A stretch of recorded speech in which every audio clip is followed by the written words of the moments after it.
విశ్వం గురించి వింతలు, విశ్వంలోని కొన్ని నిజాలు ఇప్పుడు మనం తెలుసుకుందాం. ఈ విశ్వంలో మనం ఎవరు? మనకి రాత్రిపూట కనిపించే నక్షత్రాలేంటి?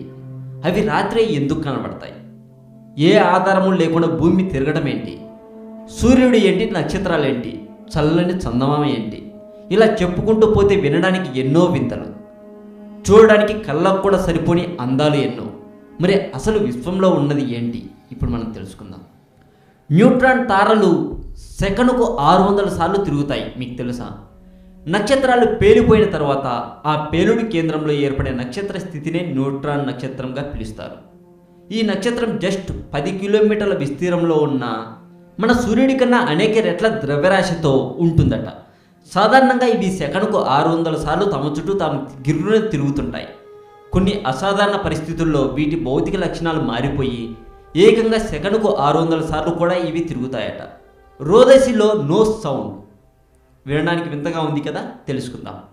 అంతరిక్షంలో మనం అరిచి కేకలేసినా పక్కన ఉన్న వారికి కాదు కదా, మన శబ్దం మనకే వినిపించదు.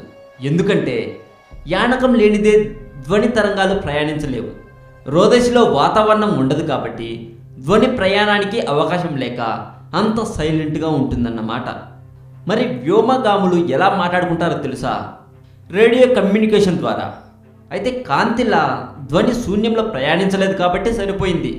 లేకపోతే విశ్వం నుంచి నిరంతరం వచ్చే శబ్దాలతో మన చెవులు చిల్లులు పడేవి. విశ్వంలో ఉన్న చుక్కల గురించి చెప్పాలంటే, ఈ విశ్వంలో మొత్తం ఎన్ని నక్షత్రాలు ఉన్నాయంటే లెక్కించడం దాదాపు అసాధ్యమే. అయితే మన పాలపుంతలోని తారల సంఖ్యతో విశ్వంలోని అన్ని గెలాక్సీల సంఖ్యను గుణిస్తే ఖచ్చితంగా కాకపోయినా ఎంతో కొంత అంచనా చేయొచ్చు.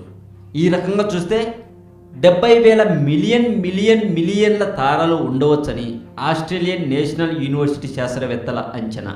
చంద్రుడిపై మనిషి అడుగుజాడలు 10 కోట్ల ఏళ్ల వరకు చెరిగిపోవట. చందమాంపై మనిషి పాదం మోపినప్పుడు ఏర్పడిన ముద్రలు చెరిగిపోవాలంటే 10 కోట్ల ఏళ్ళు పడుతుందట. ముద్రలు చెరిగిపోవాలంటే మట్టి కదలాలి. మట్టి కదలాలంటే గాలి లేదా నీరు కావాలి. చంద్రుడిపై ఇవి రెండూ ఉండవు. కాబట్టే పాదముద్రలు, రోవర్ చక్రాల జాడలు కోట్ల ఏళ్ల పాటు అలాగే ఉండిపోతాయన్నమాట. చంద్రునిపై నిరంతరం అతి సూక్ష్మ స్థాయిలో ఉల్కా రేణువులు కురుస్తూనే ఉన్నా అవి పేరుకుపోయి జాడలు చెరిగిపోవడం ఇప్పట్లో జరగదు. మరి సౌర కుటుంబంలో 99% ద్రవ్యరాశి సూర్యుడిదే. సౌర కుటుంబం మొత్తం ద్రవ్యరాశిలో 99% ద్రవ్యరాశి ఒక్క సూర్యుడిదేనట. అందుకే కోట్ల కిలోమీటర్ దూరంలోని గ్రహాలను సైతం సూర్యుడు అలా గురుత్వాకర్షణతో చుట్టూ తిప్పుకుంటుంటాడు. సాంకేతికంగా చూస్తే సూర్యుడు G type main sequence star ప్రతి సెకనుకు 60 కోట్ల టన్నుల హైడ్రోజన్ను హీలియంగా మార్చేస్తాడన్నమాట.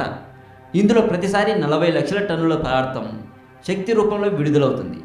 అయితే ఇంధనం ఖాళీ కాగానే నక్షత్రాల నాశనం కాక తప్పదు. కాబట్టి మన సూర్యుడు అంత్యదశలో రెడ్ జైంట్గా మారతాడట. అప్పుడు భారీగా పెరిగి ఏకంగా భూమిని సైతం కప్పేస్తాడట. ఇదంతా మరో 500 కోట్ల ఏళ్ల తర్వాత జరగచ్చు అని కొందరి అంచనా.